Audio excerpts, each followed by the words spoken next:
Oke, Assalamualaikum warahmatullahi wabarakatuh. Jumpa lagi dengan saya Ridho Isai di channel Peternak Indonesia. Untuk kali ini saya berkunjung di daerah Glagahsari, kota Yogyakarta, di mana orang tersebut peternak ikan gapi. Mari, kalau kalian penasaran, ikuti terus videonya. Jangan lupa like dan subscribe channel kami agar semakin maju. Ayo.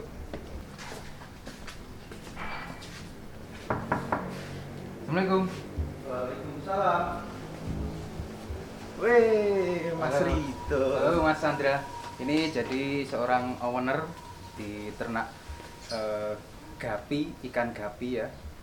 Ini ternaknya, ini dusunnya namanya apa ini kotanya? Kalau ini daerahnya Kecamatan Umbulharjo, Ya, Kelurahan Warungboto, ya. Yogyakarta, Mas. Oh, untuk brandnya apa ini Mas? Kalau brandnya nama peternakan saya tuh Vistopia. Vistopia, bisa dicek di Instagramnya ya. Iya, Instagramnya @vistopiaku. Oke. Boleh masuk Mas? Monggo Mas, monggo Mas. Oke, sekarang kita sudah berada di kediamannya Mas Chandra. Ya. Pemilik dari peternakan ikan gapi di kota Jogja, Glagahsari. Gimana kabarnya Mas? Alhamdulillah baik Mas. Di tengah pandemi ini gimana bisnisnya? Alhamdulillah di tengah pandemi ini bisnis ikan malah lancar Mas, malah. Oh, Soalnya kan banyak orang-orang yang gabut ya mungkin ya. ah. Gabut gara-gara pandemi di rumah saja. Akhirnya mereka menekuni hobi ikan hias saat ini. Yang diternak Mas Chandra itu ikan gapi jenis apa aja Mas? Kalau yang saya ternak itu biasanya jenis yang populer misalnya albino full red, black Moscow, terus yellow lace, cobra, ivory, dragon, Ah, singa blue tail dan lain-lain Mas. Banyak Ada juga ya, Mas, ya? lumayan banyak.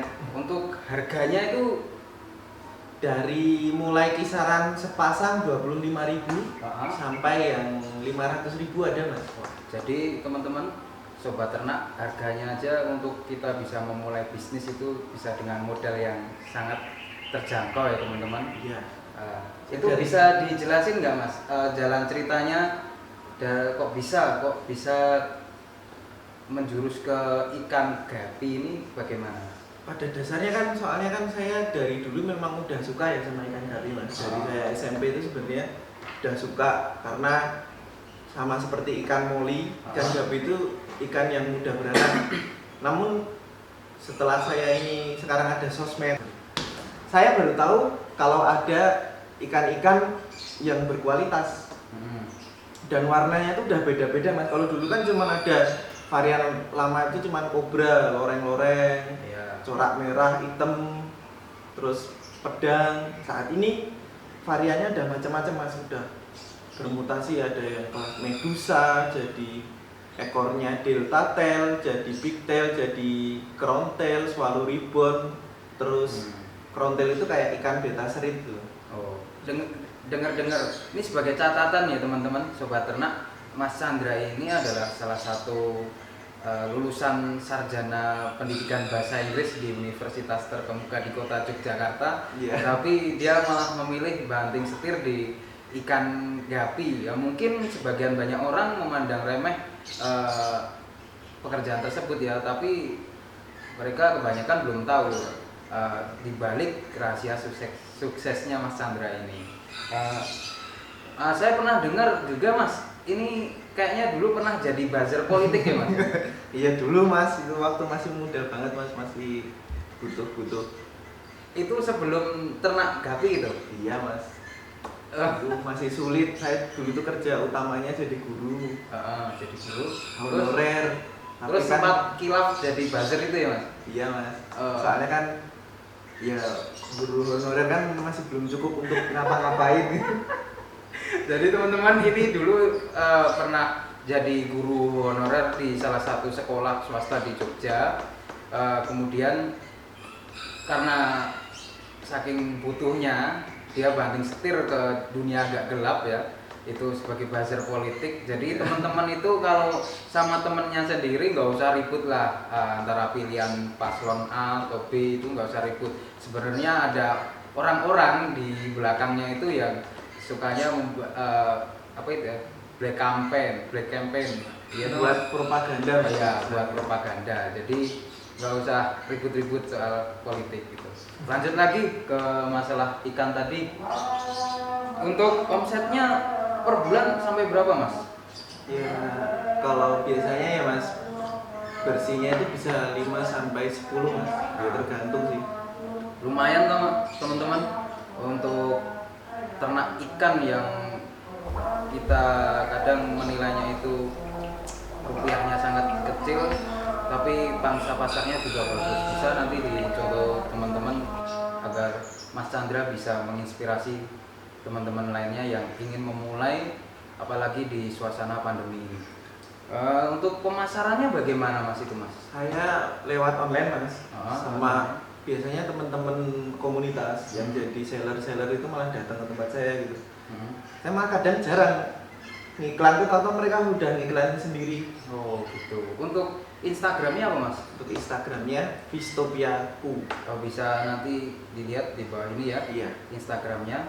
Terus nomor WA-nya juga nanti bisa dilihat kalau teman-teman mau order langsung dari ownernya ikan gapi di Jogja ini. Oke, kemudian kendala yang sering dihadapi apa Mas? Kalau masalah ikan gapi itu kendalanya musim kan Mas.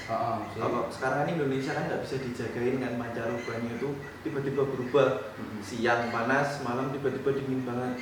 Nah itu yang biasanya bikin burayat anakan ikan gapi itu auto mati gitu, mati, kaget suhu kan. Oh gitu. Nah itu pengendaliannya bagaimana itu Mas? Pengendaliannya ya dengan cara diternak di styrofoam, diternak di dalam ruangan, dan juga ada penanganan ganti air lah istilahnya. Ketika kita tahu bakal ganti musim, jangan ganti air dulu, karena bakal stres nanti ikan itu bakal mati. Nah, untuk tadi kan pemasarannya lewat online ya Mas ya? Iya. Memaksimalkan media online. Itu kan jadi yang pembeli atau bayarnya itu dari orang-orang jauh gitu. Iya. Itu pengirimannya bagaimana Mas? Saat ini kalau pengirimannya alhamdulillah udah support Mas. Wow. Maaf ya, ini tadi harus disensor soalnya udah promosi tadi. Iya. Jadi untuk pengirimannya itu bisa via ya jasa-jasa pengiriman itulah. Nanti itu apa enggak bahaya itu Mas? Bisa bertahan lama itu Mas? Ya kalau dari kita sendiri, saya sendiri kan dari Vitopia, kalau sebelum mengirim kan sudah ada SOP-nya Mas. Jadi wajib pakai oksigen. Terus satu ikan itu satu bungkus. Jadi itu aman. Bisa bertahan berapa lama Mas? 1 minggu sampai ya 1 mingguan. 1 mingguan ya.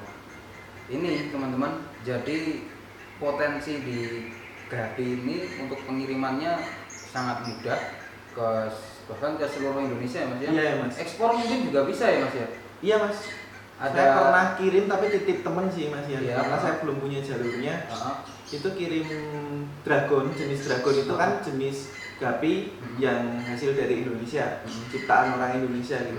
Itu juga kebetulan orang Yogyakarta itu, namanya Pak Agung Saputra dulu tahun 2000-an.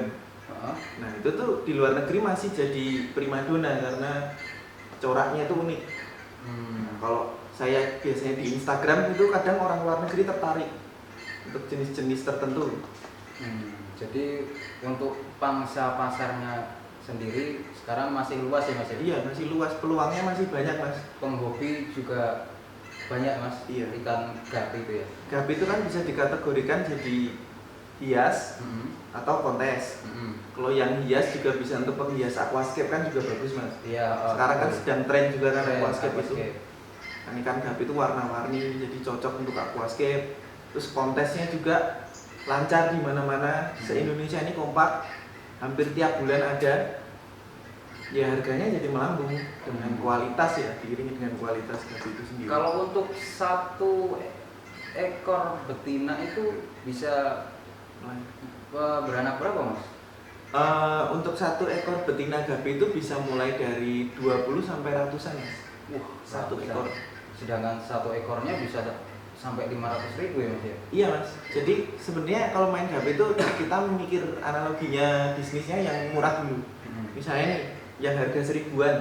Kalau kita punya 100 indukan, itu bisa minimal produk 510. Itu kita bisa pokoknya 100 kali 50 berarti bisa 500.000 ekor. Iya. Kalau kita jual per 1000-an lumayan, itu umur 2 bulan udah siap panen, bisa dijual. Biasanya ditampung sama pedagang Ya. 1000-an, ya 500.000-an lumayan Mas. Ya. Sedangkan itu pakannya juga nggak mahal-mahal banget. Untuk pakannya apa Mas? Kalau ya ini Mas beda. Kalau misalnya ini kan tadi untuk bodon ya. Kalau itu yang untuk bisnis yang teman-teman misalnya mau memulai dulu dengan modal yang tipis, bisa pakai pelet lele. Cuman kalau udah main kualitas, posturnya biar gede, warnanya biar mencolok, ya harus khusus. Bisa pakai Artemia untuk pakan hidupnya, juga bisa menggunakan pelet Otohime. Pelet Otohime. Iya. Itu proteinnya paling tinggi. Oh, itu teman-teman, jadi latar belakangnya tadi sudah dibahas dengan Mas Chandra. Untuk video lebih lanjutnya nanti kita akan ada tips dan trik dari Mas Chandra bagaimana sih menangani atau memelihara ikan gapi. Oke, di video selanjutnya.